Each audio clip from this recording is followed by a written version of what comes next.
바울은 율법이 아닌, 율법의 의가 아닌 믿음의 의를 강조하고 있는 것처럼 보입니다.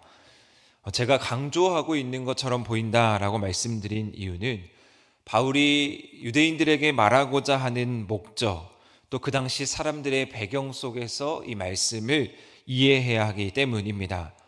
바울은 율법의 의가 아닌 믿음의 의를 강조하고 있지만 이 말씀의 근거는 무엇이냐면, 이 모든 기본에는 예수님께서 이 땅 가운데 오셔서 율법의 마침, 율법의 완성, 율법을 폐하기 위하여 이 땅에 오신 것이 아니라 율법을 완성하러 이 땅에 오셨다라는 이 일을 행하시기 위한 예수님의 그 목적을 고스란히 전제하고 우리는 말씀을 이해해야 합니다. 바울은 계속해서 질문을 하고 또 스스로 대답하는 형식으로 자신의 논리를 계속해서 펼치고 또 유대인이건 이방인이건 모두를 설득하고 있습니다.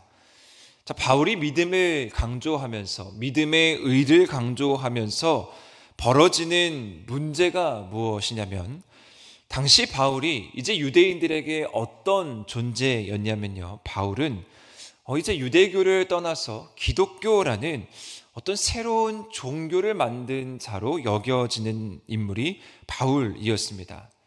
그래서 그들이 중요하게 생각했던 율법을 기반으로 하는 그 원리를 거부하고 믿음이라는 어떤 새로운 원리를 제시한 사람이 바로 바울이었던 거죠. 그렇게 바울은 유대인들의 그 자부심, 그 율법을 비판하면서 이방인들을 하나님의 일로, 하나님의 백성으로 포함시키기 위한 그런 복음을 외치고 있었던 말 그대로 선구자였던 것입니다. 그렇게 바울은 유대인들에게 핍박을 당할 수밖에 없었던 것입니다. 유대인들 입장에서는요, 이 바울은 그 당시 유대교를 분열을 일으키는 자로밖에 이제 보이지 않습니다. 그런데 오늘 본문에서 바울의 메시지가 무엇을 담고 있냐면요, 하나님께서 결코 유대인들을 버린 것이 아닙니다 라고 말씀하고 있는 것입니다.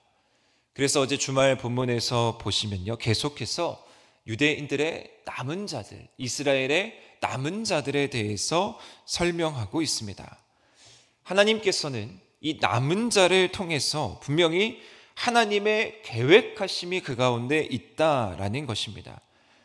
그리고 무엇보다 바울이 전하고자 하는 핵심은 무엇이냐면, 유대인이냐 이방인이냐 그것이 중요한 것이 아니라 하나님의 복음이 누구에게 미치는가, 온 인류를 구원하기 위한 하나님의 복음, 차별이 없는 하나님의 복음의 메시지를 오늘 바울이 전하고 있다라는 것을 우리는 말씀을 통해서 깨달을 수 있는 것입니다. 이것이 바로 먼저 바울이 다메섹에서 예수 그리스도를 경험하고 변화하고 자신이 직접 경험한 그 예수님을 선포한 메시지이고, 하나님의 그 복음의 메시지가 과연 이 땅 가운데에서 어떻게 펼쳐져야 되는지를 자신이 먼저 깨달았기 때문에 오늘 그 일에 있어서 가장 앞장서며 그 복음을 전하고 있는 모습을 우리는 보게 됩니다. 유대인들이 어떠한 이의를 제기하고 있습니까? 하나님께서 택하신 하나님의 백성, 원래 하나님의 백성이라고 생각했던 이스라엘을 하나님이 버리시는 것 아닌가라는 마음이 계속해서 그들 가운데 들었을 것입니다. 율법 중심으로 살았던 유대인들에게는 이 바울의 메시지가 달갑지 않았던 것이죠. 그래서 11절 말씀에 보시면 그들이 넘어지기까지 실족하였는가, 즉 그들이 완전히 쓰러져 내버릴 정도로 유대인들이 넘어졌는가. 그런데 바울은 결코 그럴 수 없다라고 분명하게 바로 이야기하고 있습니다.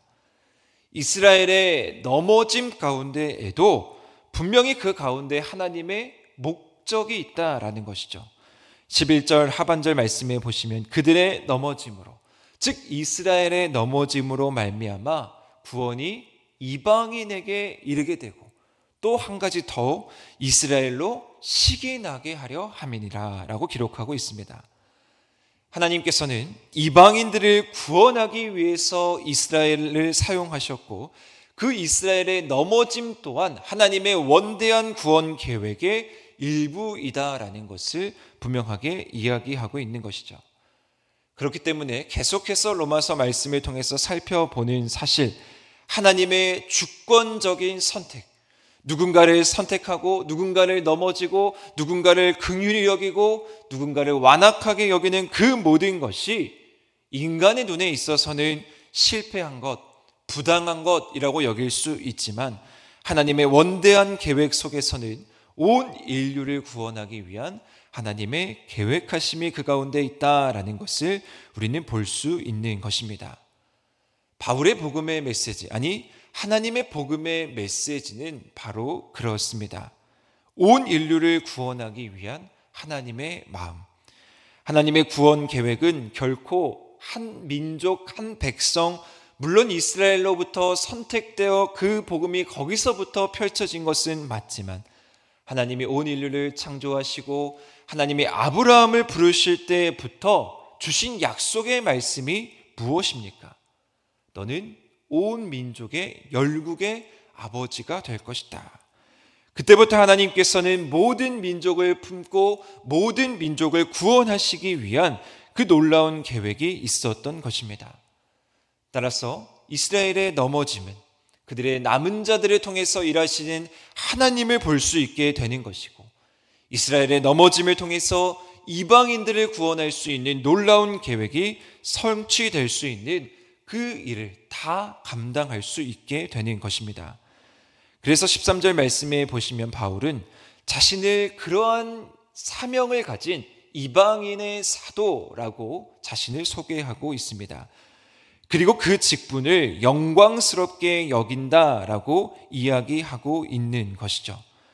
14절에 내 고륙을 아무쪼록 시기하게 하여 그들 중에 얼마를 구원하려고 하는 것, 그것 또한 나의 계획입니다 라는 것을 바울은 분명하게 이야기하고 있습니다. 그리고 17절에서 19절 말씀에 보면 재미있는 말씀이 있는데요. 바울은 감람나무의 접붙임 그 비유를 통해서 이스라엘과 이방인의 관계, 또 하나님의 구원 계획을 비유를 들어서 설명하고 있습니다. 쉽게 말씀드리면 이 접붙임의 관계에 대해서 바울은 상식적인 이야기를 하고 있는 것이 아닙니다. 돌 감람나무와 참 감람나무가 등장을 하게 되는데, 이 돌 감람나무는 야생 감람나무이고요. 참 감람나무는 재배되는 감람나무입니다. 즉, 이 돌 감람나무를 오늘 이 바울은 이방인으로 설정하고 있고, 참 감람나무는 유대인으로 설정하고 있습니다. 돌 감람나무가 참 감람나무의 뿌리를 재배받게 되어서 함께 자란다라는 이야기가 오늘 이 본문의 이야기입니다. 상식적으로는 그 돌 감람나무가 참 감람나무에 붙으면 시들어버리고 말라버리고 자라지 못하는 것이 상식적인 이야기인데, 바울은 같이 자란다라고 이야기합니다.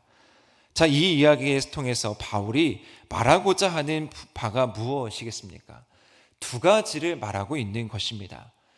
이방인들이 복음을 얻는데 그 이방인들이 복음을 얻는 것에 대해서도 자부심을 갖고 자랑하지 못하게 하려는 의도, 즉 자만하지 않게 하려는 의도가 바울에게 있습니다. 어떤 말이냐면요, 너희들의 복음의 기초가 어디에 있는지를 분명하게 알아야 한다라는 것이죠. 이방인들도 아브라함의 후손이고 하나님께서 택하신 약속의 믿음에 근거하고 있기 때문에 너희들 스스로 그것을 자랑하지 말고 너희들이 얻은 복음에 대해서 자랑하지 말라라는 것을 이야기하고 있는 것이죠. 또한 이스라엘 백성들, 유대인들에게는 그 복음의 근간이 하나님의 말씀인 너희들에게 먼저 준 그 말씀 가운데 있다라는 그 두 가지의 말씀을 동시에 하고 있는 것입니다.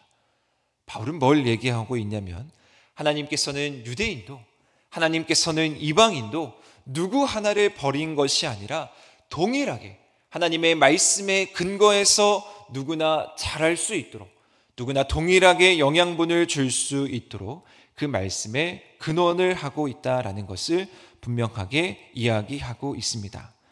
자, 그러면 오늘 우리는 이 말씀을 가지고 어떠한 묵상을 할 수 있겠습니까?